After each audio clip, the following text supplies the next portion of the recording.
Alright, welcome back. This is the third video I'm creating today, my last video for today.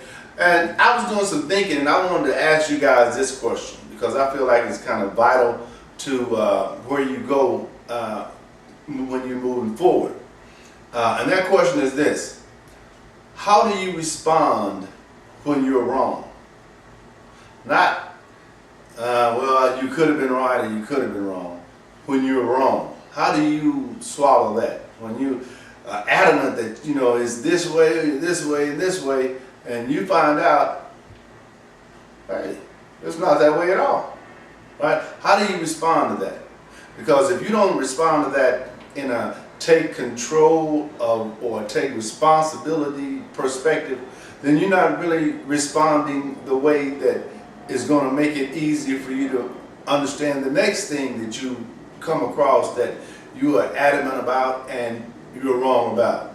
You have to be able to identify that, you know, you're not going to be right about everything, but not only that, it's okay to be wrong about some things, right? And it's not necessary that you get like out of control, angry when you know, you find out you were wrong, because you're not going to be right about everything. That's not the way life works.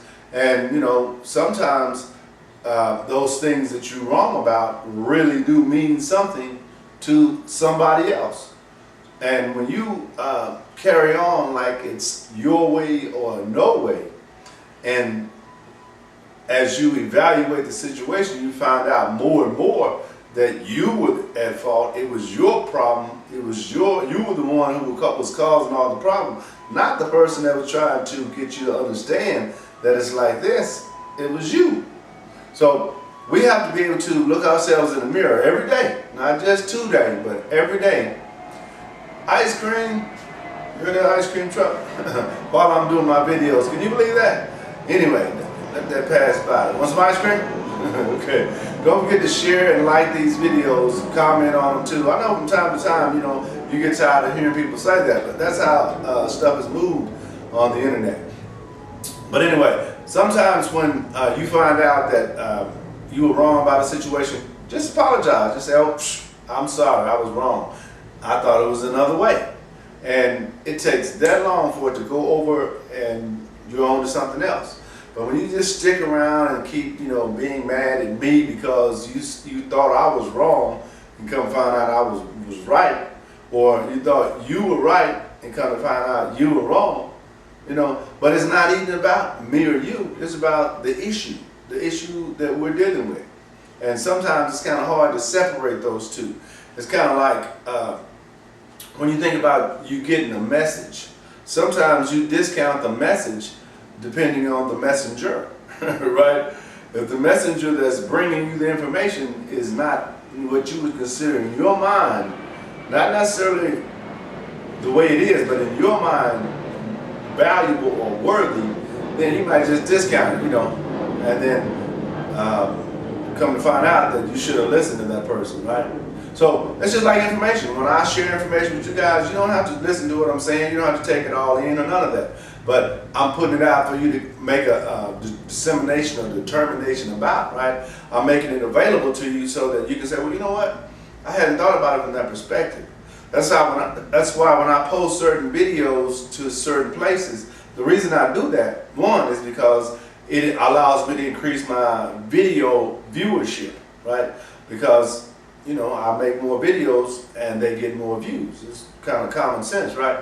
But two is that some of those people that you're getting a chance to watch, you wouldn't normally watch, right? You wouldn't normally get a chance to see because you wouldn't be going to their video page on YouTube, right? You would just be, you know, going through to what you're interested in. But sometimes when you go to other places, other people's place of platform online, you might find a video that you know you come across and you really, really like.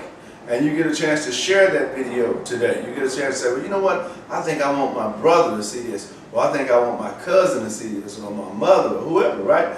And it's that simple. You get to do it, boom, just like that. And then that's how you get more and more views, right? Now, I'm not teaching you something, you already know this.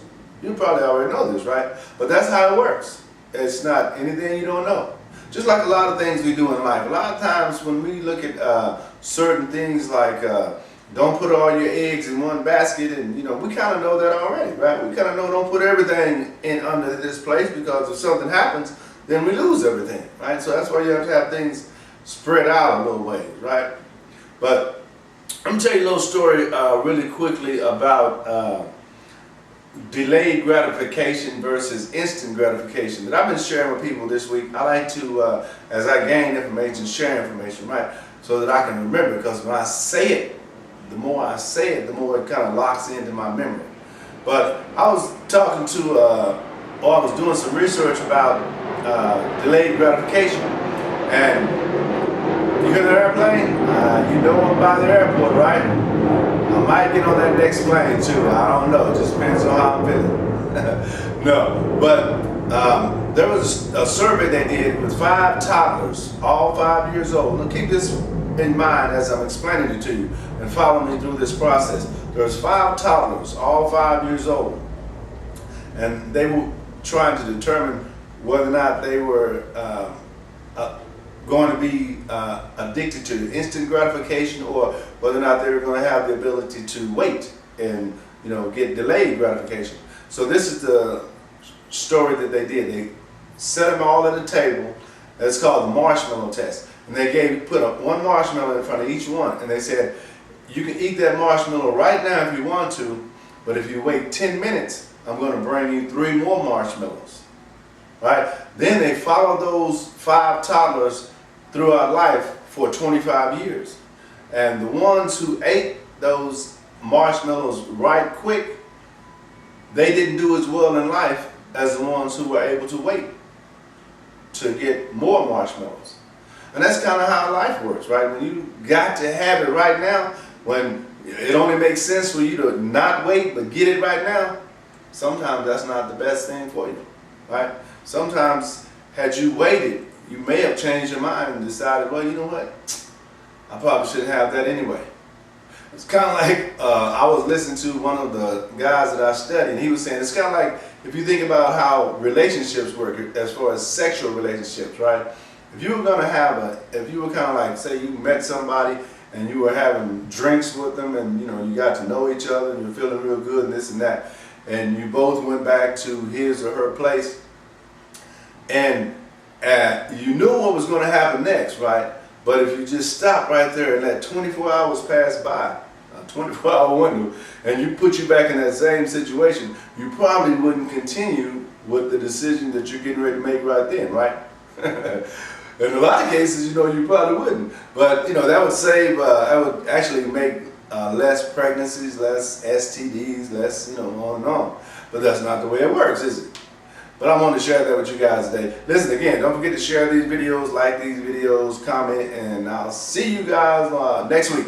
SpeakerLarry.com.